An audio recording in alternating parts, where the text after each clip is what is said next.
स्वागत है आप सभी का HL ट्रिकी जीके चैनल पर। तो हम चर्चा करेंगे मनोविज्ञान के अति महत्वपूर्ण प्रश्नों पर। इसके पिछले वीडियो में यानी भाग 1 में हमने 20 अति महत्वपूर्ण प्रश्नों पर चर्चा किया है। इस वीडियो में हम प्रश्न नंबर 21 से चर्चा करेंगे। अगर आपने पूरी तैयारी कर लिया है या फिर तैयारी कर रहे हैं तो इन तमाम महत्वपूर्ण प्रश्नों को आप एक बार जरूर देखिए। ठीक है, देखिए प्रश्न नंबर 21 क्या है, यानी पहला प्रश्न इसमें मनोविज्ञान चेतना का विज्ञान है। यानी किस मनोवैज्ञानिक का कथन है कि मनोविज्ञान चेतना का विज्ञान है। जी हाँ, अगर आपने पूरी तैयारी कर लिया है तो इस प्रश्न का उत्तर आना चाहिए। सही उत्तर होगा जेम्स ड्रेवर। तो सही बताया आपने कि जेम्स ड्रेवर। प्रश्न नंबर 22 मनोविश्लेषण के प्रतिपादक कौन थे, है ना। सही उत्तर क्या हो जाएगा, फ्रायड। अगर ये पूछा जाए कि मनोविश्लेषणात्मक सिद्धांत के जन्मदाता, तब भी फ्रायड होगा। अगर ये कह दिया जाए कि विकास के मनोविश्लेषणात्मक सिद्धांत के जन्मदाता, तो उसका सही उत्तर हो जाएगा एरिक्सन। ठीक है ना। तो ये कॉन्सेप्ट क्लियर करिएगा।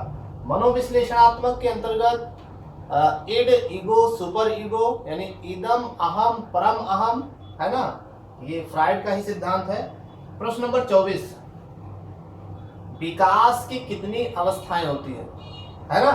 तो विकास की कितनी अवस्थाएं होती है ये बताना है। बहुत जल्दीबाजी ना करें, प्रश्नों को समझ करके और आराम से करें। ठीक है ना। विकास की कितनी अवस्थाएं होती है, विकास की 5 अवस्थाएं हैं। कौन कौन सी, गर्भाधान की अवस्था, शैशवावस्था, बाल्यावस्था, किशोरावस्था और पौगंडावस्था। तो एक क्वेश्चन ये क्लियर हो गया। प्रश्न नंबर 24 सामाजिकरण की प्रक्रिया प्रारंभ होती है, यानी सामाजिकरण की जो प्रक्रिया होती है वो कब से प्रारंभ होती है, यानी किस अवस्था से प्रारंभ होती है। चलिए बताइए। तो इसका सही उत्तर हो जाएगा शैशवावस्था। क्या होगा, शैशवावस्था। शैशवावस्था से बालक में या शिशु में सामाजिकरण की प्रक्रिया प्रारंभ हो जाती है। प्रश्न नंबर 25 एक नवजात शिशु का भार कितना होता है, वो भी पाउंड में बताना है। एक नवजात शिशु का भार कितना होता है वो भी पाउंड में बताना है। सही जवाब 6 से 8 पाउंड। कितना होगा, 6 से 8 पाउंड। ठीक है ना। प्रश्न नंबर 26 अगर आपने पूरी तैयारी कर लिया है तो इन तमाम प्रश्नों के उत्तर आने चाहिए। ठीक, और भी जो महत्वपूर्ण प्रश्न इसमें लग रहे हैं उसको आप नोट करते चलिए। जितने भी सरल प्रश्न होते हैं उतने ही आसानी से परीक्षा में गलती भी हो जाती है। ठीक है ना। इसलिए इन प्रश्नों को आप देखते चलिए और प्रश्नों का जवाब भी देते चलिए। ठीक है। चलिए अगला प्रश्न, शैशवावस्था को सीखने का आदर्श काल किस मनोवैज्ञानिक ने कहा। किस मनोवैज्ञानिक ने यह कहा कि जो शैशवावस्था है वो सीखने का सबसे आदर्श काल माना जाता है ना। तो इसका सही उत्तर क्या हो जाएगा, वैलेंटाइन। मेरे उत्तर आने से पहले आपका उत्तर आ जाना चाहिए, वैलेंटाइन। अब वैलेंटाइन डे नहीं लिखना है, केवल वैलेंटाइन। ठीक है ना। प्रश्न नंबर 27 सबसे तेज शारीरिक विकास, सबसे तेज शारीरिक विकास यानी जन्म के बाद सबसे तेज शारीरिक विकास किस अवस्था में होती है ये बताना है। तो इसका सही उत्तर हो जाएगा शैशवावस्था। शैशवावस्था। चलिए ये भी क्लियर हो गया। प्रश्न नंबर 28 शैशवा अवस्था में कितने संवेग होते हैं, 4, 5, 6, 7, कितने होते हैं, 4 होते हैं। कौन कौन से, भय, क्रोध, पीड़ा और प्रेम, ये शैशवावस्था के संवेग है। तो प्रश्न कैसे पूछा जाता है कि शैशवावस्था में कितने संवेग होते हैं, तो 4 संवेग होते हैं, भय, क्रोध, पीड़ा और प्रेम। इसके अलावा मैकडोगल ने संवेग कितने प्रकार के बताए थे, 14। यानी जितने प्रकार की मूल प्रवृत्तियां होती हैं 14 मूल प्रवृत्तियां होती हैं, 14 प्रकार के ही संवेग होते हैं। संवेग किसे कहते हैं, संवेग का शाब्दिक अर्थ है उत्तेजना। अगर कोई व्यक्ति संवेग की स्थिति में है तो वो उत्तेजित अवस्था में होगा। जैसे क्रोधित है तो कहीं ना कहीं उसका कंट्रोल इसके ऊपर नहीं होगा। प्रश्न नंबर 32, शैशवा अवस्था को बालक का कहा जाता है, यानी कि शैशवा अवस्था को बालक का कौन सा काल माना गया है ना? इसको माना जाता है निर्माण काल। निर्माण काल। तो क्वेश्चन फिर से समझ लीजिए, शैशवा अवस्था को बालक का कहा जाता है, कौन सा काल कहा जाता है? निर्माण काल। प्रश्न नंबर 30, ये क्वेश्चन का जवाब आना चाहिए, दूध के कितने दांत होते हैं? चलिए गेस करिए। चलिए, बहुत सही कहा आपने कि 20 दांत होते हैं। ठीक है, अगर नहीं बता पाए तो उसको नोट कर लीजिए, बहुत ही सरल प्रश्न है, लेकिन गलती परीक्षा में हो ही जाती है, इसलिए अभ्यास करते रहिए। क्वेश्चन नंबर 31, कौन सी अवस्था में दोहराने की प्रवृत्ति तीव्र होती है? यानी किस अवस्था में बालक जो है बातों को दोहराता है बार बार और बड़ी मतलब प्रवृत्ति तीव्र होती है, दोहराने की प्रवृत्ति तीव्र होती है? सही उत्तर क्या होगा? शैशवावस्था। शैशवावस्था। ठीक है, चलिए अब बढ़ते हैं प्रश्न नंबर 32 की तरफ। बहुत महत्वपूर्ण प्रश्न है। फ्रायड, कौन? फ्रायड के अनुसार लड़कियों में कौन सी ग्रंथि पाई जाती है? तो सही उत्तर हो जाएगा इलेक्ट्रा। बिल्कुल सही गेस किया आपने, इलेक्ट्रा ग्रंथ। किसमें पाई जाती है? लड़कों में पाई जाती है कि लड़कियों में? तो ये लड़कियों में पाई जाती है। प्रश्न नंबर 33 देखिए, फ्रायड के अनुसार लड़कों में कौन सी ग्रंथि पाई जाती है? इसका सही उत्तर क्या होगा? आप बताएंगे कि हम बताएं? चलिए, तैयारी तो आपने भी खूब जम के किया है, ओडिपस। तो आप बताइए, ठीक है ना?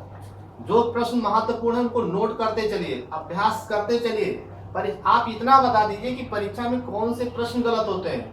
वही प्रश्न गलत होते हैं जो बहुत सरल होते हैं और जिन प्रश्नों को आप बहुत अच्छे से जानते हैं। ठीक है ना? इसलिए अभ्यास करते रहिए ताकि वो प्रश्न गलत ना हो।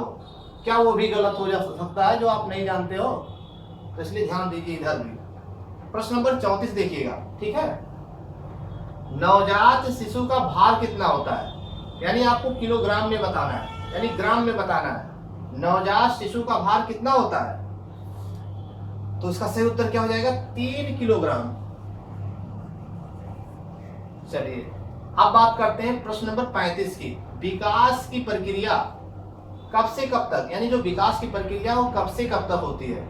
तो विकास की प्रक्रिया जन्म के बाद से ही नहीं शुरू होती है, गर्भाधान से शुरू होकर के, है ना, जीवन पर्यंत तक चलती रहती है। तो विकास की जो प्रक्रिया है वो जीवन पर्यंत चलती रहती है, जीवन पर्यंत। यानी जो निरंतरता का सिद्धांत है वो किसने दिया था? निरंतरता का सिद्धांत स्किनर ने दिया था, है ना।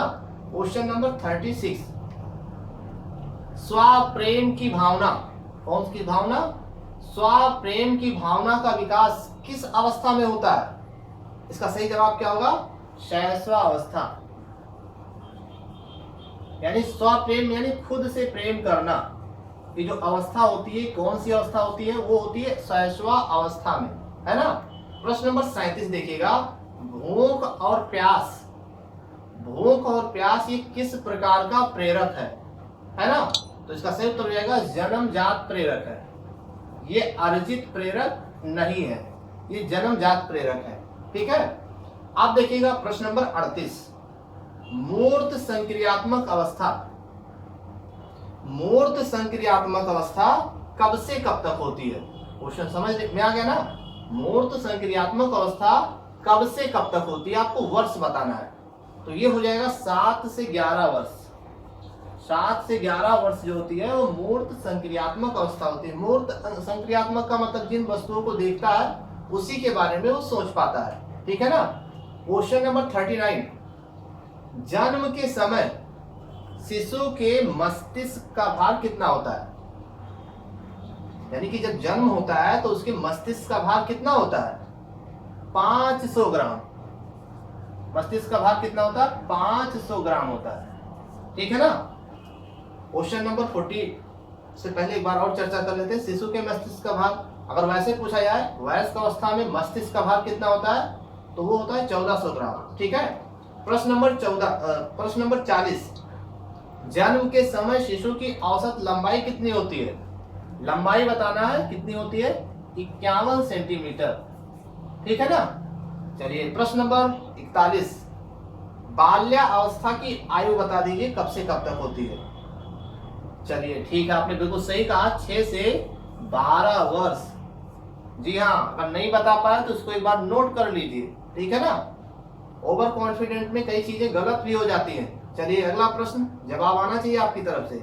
गंदी आयु किस अवस्था को कहते हैं? कौन सी अवस्था होती है जिसको गंदी आयु कहते हैं? सही उत्तर बताया आपने, बाल्यावस्था। इसको तो समझ ही जाओगे आप लोग, बाल्यावस्था। ठीक है ना। प्रश्न नंबर 43 देखिएगा, पूर्व बाल्यकाल की अवस्था कब से कब तक मानी गई है? सही उत्तर क्या होगा, 6 से 9। 6 से 9 वर्ष की जो है अवस्था को पूर्व बाल्यकाल की अवस्था मानी जाती है। प्रश्न नंबर 44, उत्तर बाल्यकाल की अवस्था कब से कब तक है? वर्ष बताना है, तो ये 10 से 12 वर्ष। 10 से 12 वर्ष की जो अवस्था है वो उत्तर बाल्यकाल की अवस्था है। प्रश्न नंबर 45, डाल्टन प्रणाली के जनक कौन है? कमेंट्स करके भी बता सकते हैं। तो ये हो जाएगा हेलेन पार्कहर्स्ट। ये है डाल्टन प्रणाली के जनक। तो ये थे कुछ मनोविज्ञान से संबंधित महत्वपूर्ण और परीक्षा उपयोगी प्रश्न। हमारे वीडियोस को देखने के लिए आपको बहुत बहुत धन्यवाद।